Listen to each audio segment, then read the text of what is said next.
Now, recently, this prophetess came out saying that there are certain pastors who have tried to enter bedroom matters, wardrobing themselves. Yes, they wanted to explore other parts, other corners of the wardrobe. The wardrobe has 4 corners, so they wanted to make sure that you understand. So this pastor that she was talking about, she didn't name them. I saw the video on AMT7. So both the videos that I'm talking about on this video are from AMT7. So go check him out. He posted the stories over there. Strict Reality Show with daily Christian commentary videos. So she's talking about these people that try to enter bedroomings. They try to explore the wardrobe, as I explained. They were not very much interested in the upper parts of this wardrobe. No, they wanted to explore the 4 corners, the bottom 4 corners of the wardrobe, so that they can explore to see what is inside.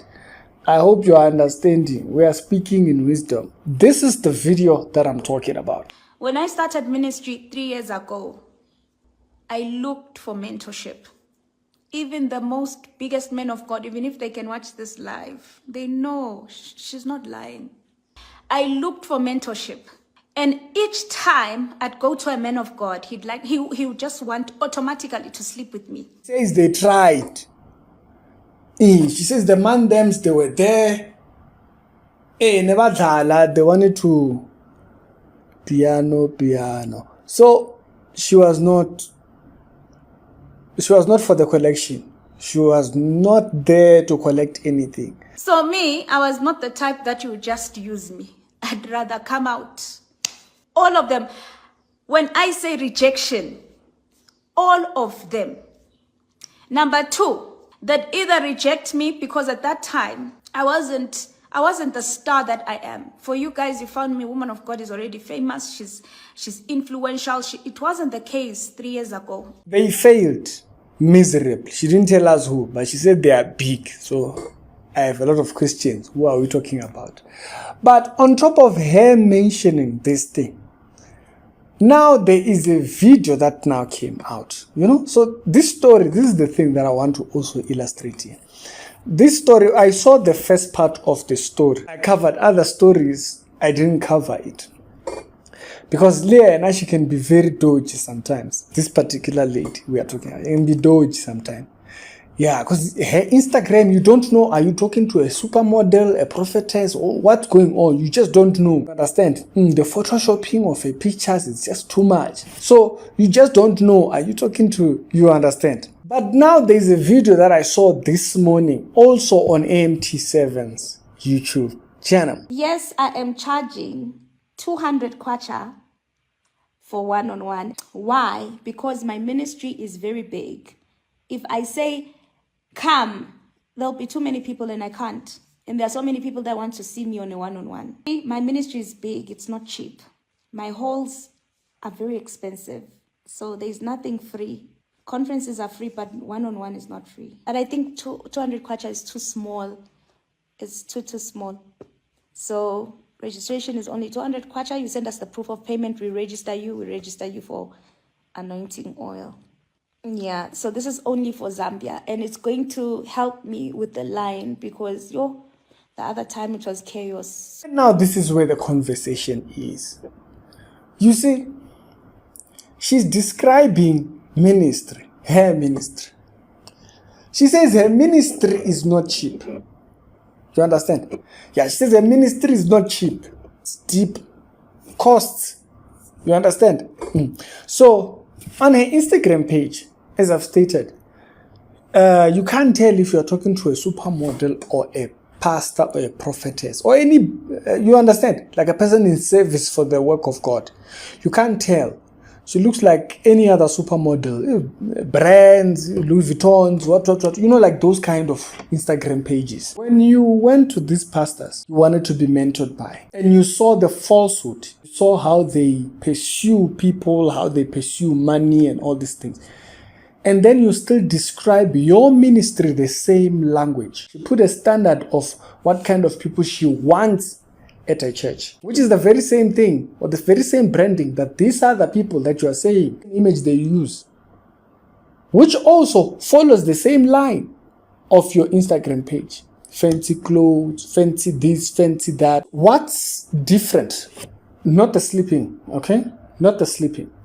What's different about your ministry and their ministry? An influencer, a business person, And also it helps, like if it is a business person's page, it helps when you have an image of what kind of business they are in. So it kind of gives context. But for people like her, who you don't know what business they do, they just flaunt luxury clothing. They just flaunt lifestyle. But you don't know what they do. Like I know pastors that have a bit of a high lifestyle standard.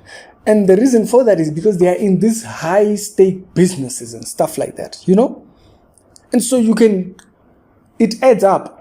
This person lives like this because they have this type of a business and this type of work. But then when you portray that image and then you say this about your ministry, what's the difference between your ministry and theirs? When you describe your ministry with the same language that they do, what's the difference? I'm very interested. Now, also, I'm very interested in what kind of people come to your church.